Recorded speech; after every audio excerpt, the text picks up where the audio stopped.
Welcome. This video will be about functional application. Functional application is where the word problem generates a function. When the problem asks to express y as a function of x, the problem is asking to generate an equation using x and y and have the equation solve for y. Then the equation can be rewritten using function notation y is equal to f of x.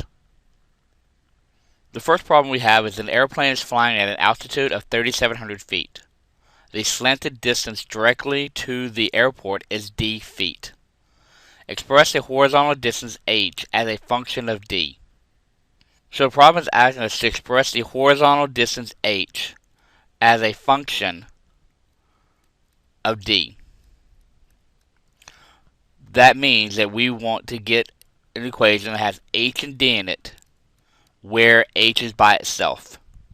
In the figure, you'll notice that you have a picture of a triangle that is 90 degrees, which makes it a right triangle, which states that if we take the horizontal distance h squared, add it to the height squared, that should equal to the distance squared. For us to have h as a function of d, we need to be able to solve this problem for h. So I'm going to go ahead and subtract 3,700 squared from both sides.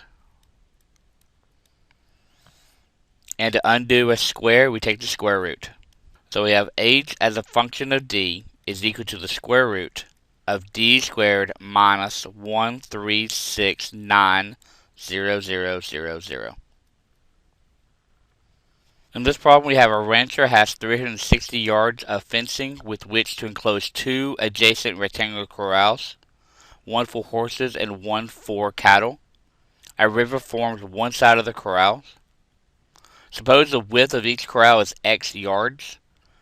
For part A, it says to express the total area of the two corrals as a function of x.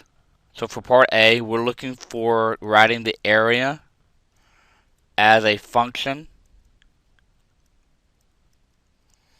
of x. We are told that the two adjacent corrals are rectangles, and we know that the area of a rectangle is width times length. Looking at the figure to the right, you're going to notice that the width of each side is x yards, and we use 3 of them. Therefore, the width is going to be x. If I'm told I'm using 360 total yards of fencing, and 3 x's have already been used, then the length of the rectangular corral is going to be the difference between the 360 minus the 3x.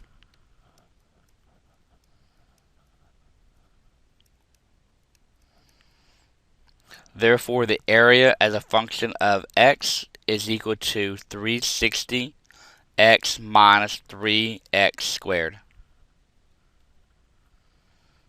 For part B, it says to find the domain of the function. Now again, domain is going to be the value of whatever the width of the sides can be. Now, since the width of a rectangle cannot be 0, then we'll start at 0 being the smallest value, not including it. And the biggest value is going to be 120.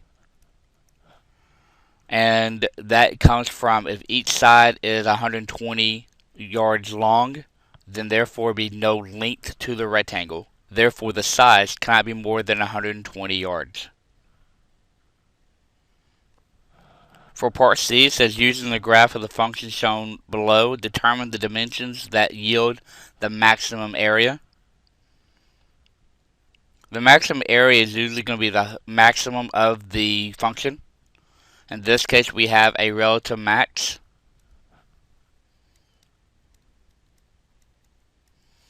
At the y value of 10,800 square yards,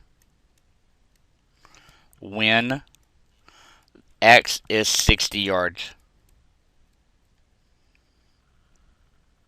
That means if my width is going to be 60 yards, then the length has to be 360 minus 3 times that.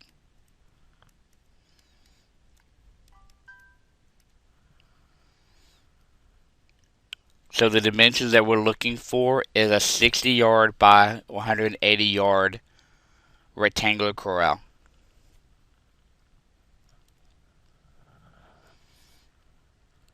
For the next problem, it says from a 12 centimeter by 12 centimeter piece of cardboard, square corners are cut out so that the sides can be folded up to make a box.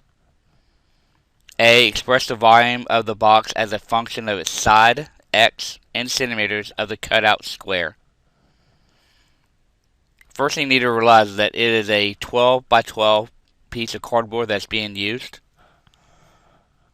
And if we cut a square out of each corner, that means that the height of the box is X amount. The question you need to realize is how wide and how long is it.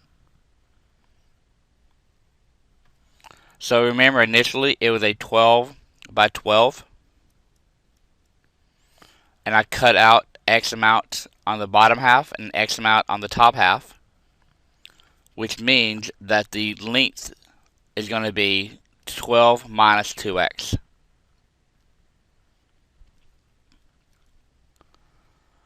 Same thing for the width. The total width is going to be 12 centimeters. I cut out X amount from one side, X amount on the other side, which means that the width is going to be 12 minus 2x. So in order to express volume of a box as a function of its side, we need to know what the volume of a box is. And volume is equal to height times length times width. The height of this box we don't know. That's the cutout squares. The length is 12 minus 2x. And the width is 12 minus 2x.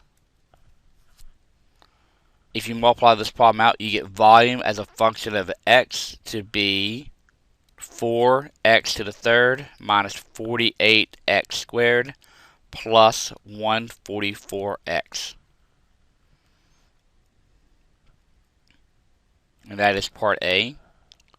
Part B, we're looking for the domain. In order to find the domain, we have to understand what the domain talks about. Domain is the value of x in this problem, and x is the height of the box. The smallest height of this box should be has to be greater than 0 for it to actually have height. And we cannot go more than 6 centimeters tall, because if so, we would not have enough on each side to make a box. For part C, we want to graph this function, but we want to make sure that we only graph the parts that are part of the domain. So I was able to plug in my function into y equals and come up with this graph. It wants to know what dimensions yield the maximum volume. Again, the word maximum, it refers to the relative max.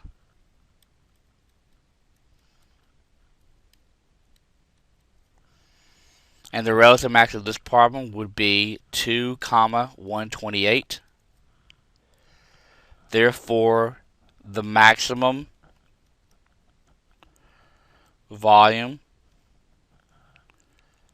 is 128 cubic centimeters when x is 2 centimeters. Translate that to dimensions. Dimensions of height being 2. The length being 12 minus 2 times 2. And the width also being 12 minus 2 times 2. So the dimensions that would maximize the volume would be height of 2 centimeters, length and width both being 8 centimeters.